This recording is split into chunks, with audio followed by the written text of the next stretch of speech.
Dans cette vidéo, l'opération 170, c'est l'opération de venir usiner les encoches sur la pièce. Donc, ça va être fait dans la même opération, donc un encoche à droite et celle de gauche.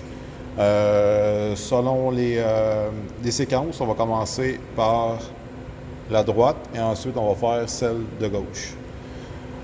Pour la lock, donc en Y, une fois localisée, la pièce localisée, on va avoir un 0 à faire avec le Edge Finder en position Y pour être capable de contrôler sur notre pièce la dimension, de positionner en fait l'outil à la bonne position de 1 pouce 560.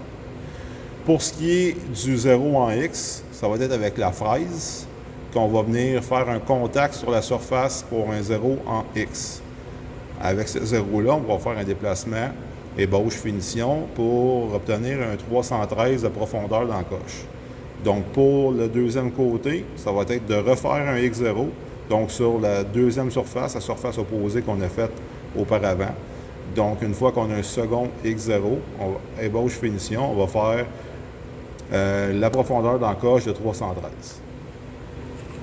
Donc comme outil à utiliser, c'est la fraise de surfacé 2 pouces. Donc la fraise de surfacé, pour ce type d'encoche-là, on va pouvoir l'utiliser en plongée. Donc, c'est ce que je vais vous montrer en démonstration vidéo pour cette partie-là de l'encoche de la base.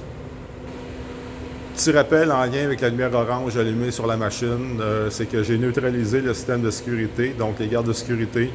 Le tout est accepté selon le protocole, donc la proposition a été faite pour pouvoir faire le tournage des vidéos pédagogique en lien avec les projets en laboratoire. Donc, juste prendre ça en compte. Donc, avant de débuter, juste faire attention, il va falloir s'assurer d'avoir au moins par rapport au dessous des plaquettes, être à un niveau supérieur à la surface. Okay? Parce que nous, on va utiliser le volant ici pour venir faire un déplacement pour être capable de venir en plongée pour venir usiner l'encoche. Okay? Là, présentement, la butée avait été établie pour un perçage précédent, j'imagine. Donc, ça va être de venir un peu se créer le dégagement nécessaire pour être capable de faire l'encoche sur toute la profondeur nécessaire. Donc, on est au travers de la pièce. Donc, tout simplement, venir ajuster la butée pour être capable de traverser la pièce en entier. Faites attention aussi, ça prend un petit niveau supplémentaire parce que notre plaquette a comme un petit chanfrein sur le côté. Donc, même si on passe le niveau plat de la plaquette, le petit chanfrein pourrait faire qu'une encoche ne va pas complète. Donc, juste un peu anticiper ça. Et aussi, très important, ça va être d'établir la butée à un niveau qui va nous bloquer, qui va nous empêcher de venir en collision dans le fond de l'étau. Vous remarquerez que certains étaux sont endommagés, c'est dû à ça. Donc, il y a un manquement à ce niveau-là. Donc, assurez-vous d'établir la position de la butée dans le but de protéger l'étau. Okay? Donc, on a des parallèles de toute façon installés pour notre localisation. Donc, il faut positionner d'un premier temps pour être capable de traverser la pièce au complet et un deuxième temps que la position de la butée nous permet de protéger le fond de l'étau.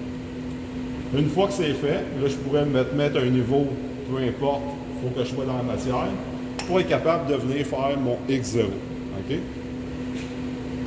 Donc, je vous laisse déterminer vos paramètres de votre côté. Donc, je vais mettre une rotation. Je mets l'outil en rotation. Là, avec le volant, en X, je vais me déplacer tranquillement pour venir faire contact. Donc, mon doigt, c'est l'outil. Ma main, c'est la surface. Je vais m'en venir tranquillement jusqu'à temps que je fasse un contact. Il faut faire attention pour avoir quand même une certaine précision. Okay? Donc là, je me tiens quand même loin là, parce qu'il n'y a pas de garde. La démo va être faite en laboratoire quand même physiquement devant vous. Ça va quand même vous donner une petite longueur pour être capable d'anticiper ce que vous allez avoir à faire. Donc tranquillement, c'est la minutie, il faut être patient. J'ai touché, je l'ai entendu, j'ai vu un petit copeau. Je vais venir la mettre à X0 au digital. OK? Donc là, je suis en contact, je vais juste desserrer la broche pour pouvoir le remonter et je vais arrêter la rotation. OK? Donc là, ma position Y avait été faite avec le Edge Finder et le X. devait être faite en contact comme on vient de faire. Si on se souvient bien, on avait une profondeur d'encoche de 313 millièmes à faire. OK? Donc, ça veut dire que je vais faire en 3 étapes. Je vais faire un ébauche de 150 millièmes. Je vais faire une seconde ébauche d'encore 150 millièmes, ce qui va m'emmener à une profondeur de 300 millièmes. Et le petit 13 millièmes qui va rester va être ma finition. OK? Donc, je vais me placer à X moins 150.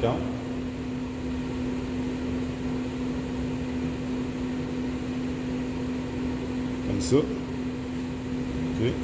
Donc, ce qui va me permettre de venir mettre en rotation l'outil avec le volant ici, de m'approcher. Il faut faire attention pour ne pas faire un impact violent au premier contact. Y aller doucement, laisser le temps aux plaquettes de travailler. Donc, je vais vraiment plonger, vraiment tranquillement. Je vais prendre mon autre main pour rattraper l'avance, pour avoir une avance constante.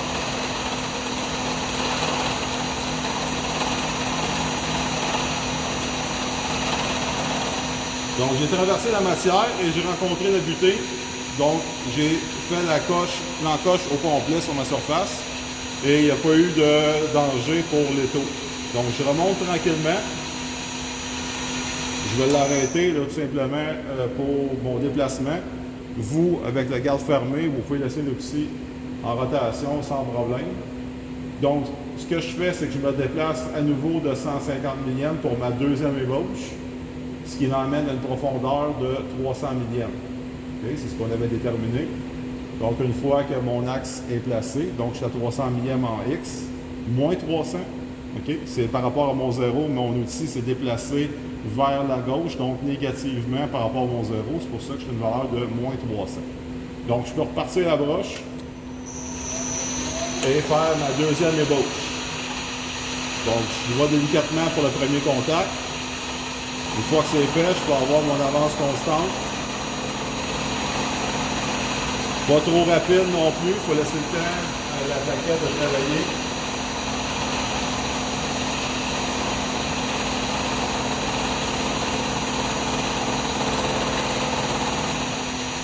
Donc, j'ai fait ma deuxième ébauche. J'ai arrêté la rotation tout simplement pour faire mon dernier déplacement, donc la finition de 13 millièmes pour arriver à 313. C'est vraiment ici, on a quand même une tolérance sur le 313, une tolérance de plus ou moins 10, donc c'est quand même assez permissif. C'est quand même en lien avec la précision de votre zéro en X. Okay? Donc là, avec le zéro que j'ai fait, je suis confiant de respecter mes tolérances en lien avec ça. Mais vu qu'on a un rayon, c'est un peu difficile sur la machine de venir valider la position. Donc, c'est un peu ici une confiance en avoir par rapport au zéro qu'on a fait et par rapport aux valeurs qu'on va déterminer des bauches finition. C'est vraiment au niveau de l'inspection sur le marbre qu'on va être vraiment plus approprié à venir faire l'inspection pour voir si on a réussi la profondeur de l'encoche. Donc, sur la machine, c'est vraiment à ce niveau aussi d'avoir un bon zéro pièce fait de façon précise. Si jamais on a la difficulté, on peut avoir la possibilité de remonter à un niveau surface, une autre surface ou un peu plus bas pour être comme sur une nouvelle surface pour recommencer le zéro. C'est une possibilité, mais c'est vraiment de cette façon-là, avec un bon zéro, on est capable d'avoir au moins contrôle sur la dimension. Donc là, ma position X est placée à moins 313 pour ma finition. Je mets la rotation de l'outil et je vais venir faire ma finition. Donc, moins de matière à couper, donc un petit peu moins d'effort à fournir pour le déplacement, le mouvement dans le fond de notre outil en Z. Juste s'assurer d'avoir une avance le plus constant possible pour la finition. Là, ici, le danger, c'est si on relâche trop vite, ça peut affecter notre fil surface, parce qu'il y a quand même un contact qui est fait encore. Donc, idéalement, ça serait vraiment de remonter tranquillement dans le but de ne pas affecter le fil de surface.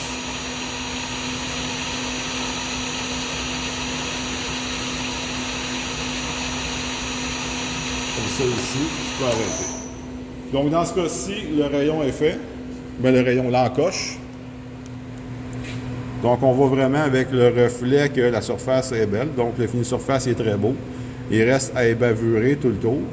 Un ébavurage, c'est quelque chose qu'il faut faire attention, c'est souvent négligé. À chaque opération, à chaque séquence, en fait, à chaque fois qu'on vient couper la matière, il faut ébavurer. Okay? Donc là, une fois que lui est fait, il reste à passer pour faire l'autre. C'est la même technique, donc je vais alléger la vidéo, je vais omettre le deuxième côté. C'est tout simplement une répétition de ce qui vient d'être fait. Donc, même ébauche, finition, de la même façon pour le X0.